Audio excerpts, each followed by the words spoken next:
We are doing the theorem in a PIDR for every ascending chain of ideals S1 contained in S2, contained in S3, so on, contained in Sn, contained in so on, there exists a positive integer r such that Sr is equal to Sk for all r greater than equal to k.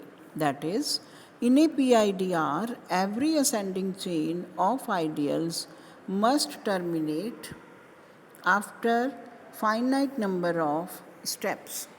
Let's prove it. Let S1 contained in S2, contained in S3, so on up to be a monotonic ascending chain of ideals Si in R. Let S is equal to union of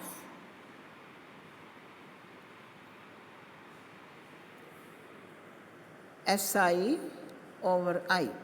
Therefore, S is an ideal of R, as we know that union of ideals is an ideal. As we have proved earlier also, that if there is a chain of ascending chain of ideals, then the union become an ideal. So, since R is the PID, therefore S is an principal ideal. Let S is equal to generated by A for some A belongs to R. Since S is the union of Si, so A belongs to the ideal generated by A equal to S, and A belongs to Sk for some K, and this implies all multiples of A belongs to Sk. And so we can say that the ideal generated by A contained in Sk, and this implies S contained in Sk, contained in Sk plus 1, and so on. That implies S contained in Sr for some R greater than equal to K, and that shows that S contained in Sk, contained in Sr, contained in S. But this implies that Sr is equal to Sk for all r greater than equal to k. This proves the theorem. Now, the next theorem is, in a principal ideal domain PID, every non-zero non-unit element is divisible by an irreducible element. Right? In a principal ideal domain, every non-zero non-unit element is divisible by an irreducible element. So, let's prove this theorem. Let's prove it. Let R be a principal ideal domain PID and A be a non-zero non-unit element of R. A be a non-zero non-unit element of R. Let us consider S1 is generated by A. If S1 is maximal, then A is irreducible. Also, A divides A, and hence the theorem is proved in this case. So, if S1 is not a maximal ideal, then there exists an ideal S2 of R such that S1 is contained in S2, contained in R. Right? If S2 is maximal, then again it is generated by an irreducible element, say P1. That is, S2 is the ideal generated by P1. Therefore, A belongs to S1, contained in S2 is equal to the generated by P1. So, we can say that A equal to MP1, that is, it is multiple of P1. This implies P1 divides A, and hence the theorem is proved. Otherwise, we can find an ideal S3 of R such that S1 is contained in S2, is contained in S3, is contained in R. That is, if S2 is not maximal, then we can find the S3 of R which satisfies this condition, that is, S1 is contained in S2, is contained in S3, is contained in R. Now, proceeding like this, this step will terminate after a finite number of steps, as we have done in the previous theorem, and we get an ascending chain of ideals in R such that S1 is contained in S2, is contained in S3, so on, contained in Sn, is contained in R. Hence, Sn is a maximal ideal generated by an irreducible element, say P, such that P divides A, and hence the theorem is proved. Right? Now, next theorem that we will prove is every principal ideal domain is a unique factorization domain. Next theorem we shall prove that every principal ideal domain is a unique factorization domain. For this, let A be any non-zero non-unit element of R. If A is irreducible, then A equal to A.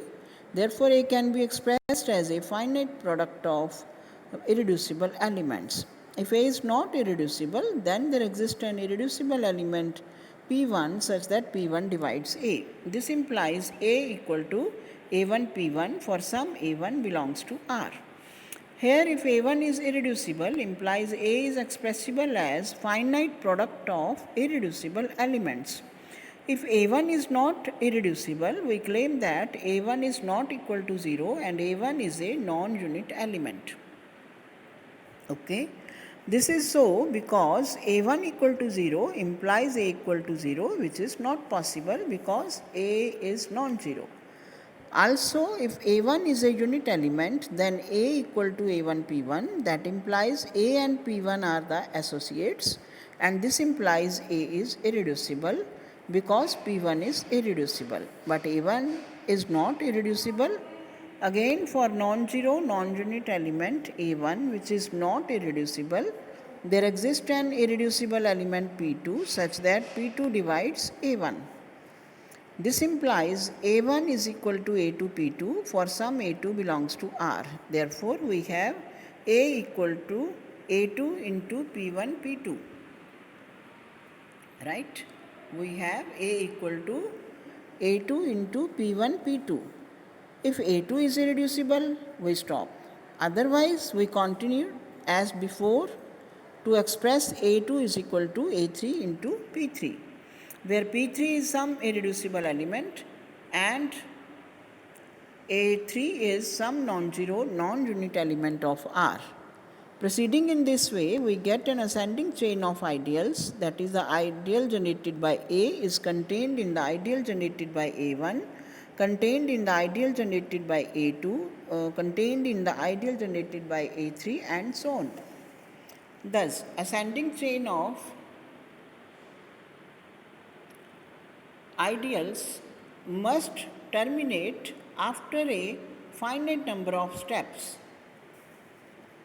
with some irreducible element An such that A equal to P1, P2, P3, so on up to Pn into An. Thus, we have proved that A is expressed as a finite product of irreducible elements.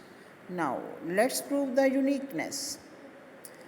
Let A can be represented as the finite number of product of irreducible elements in two ways.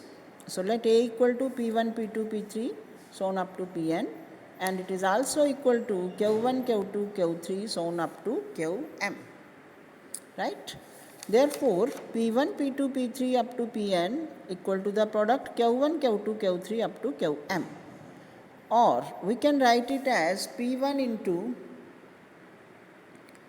P2 into P3 so on up to Pn equal to Q1, Q2, Q3 up to Qn. So from here we can say that P1 divides Q1, Q2, Q3 up to Qm. Now, either P1 divide Q1 or to Q2 or to Q3 or to Qm. So, we can assume that P1 divide Q1, so Q1 is equal to P1 into U1. Now, since P1 is irreducible, so U1 is a unit. Therefore, P1 and Q1 are associates. Thus, P1, P2, Pn equal to P1 into U1 into Q2 so on up to Qm, and this implies P2, P3 up to Pn is equal to U1, Q2, Q3 up to Qm. Cancellation law holds. So, proceeding in this way, starting with P2 and so on, we finally get 1 equal to U1, U2, Un, Qn plus 1 so on up to Qm. Right? Since Qj's are irreducible, therefore M equal to N, which proves the uniqueness. Hence the theorem is. Okay.